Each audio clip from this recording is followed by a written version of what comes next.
Hi, friends. Welcome back to the Alphabet Adventure. Today we're learning about the letter D. This is the letter D.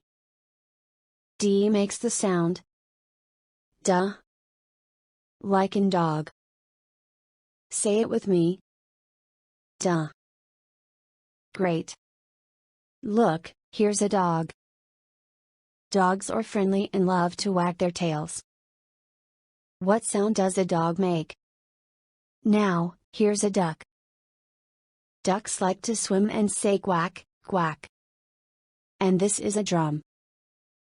You can hit it to make music. Which of these starts with D? Is it the dog? Or the cat? Yes, dog starts with D. Dog. Duck. Drum. Let's pick up a book and read it now. Daisy the duck dives. Daisy the duck loves to swim. She dives into the water with a big splash. Daisy swims past fish and frogs. Quack, quack, Daisy says. This is fun. D is for duck. D is for dive.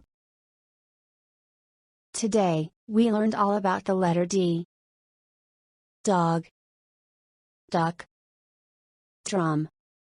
Next time, we'll meet the letter E. Can you guess a word that starts with E? See you soon, friends. Don't forget to like and subscribe for more alphabet adventures.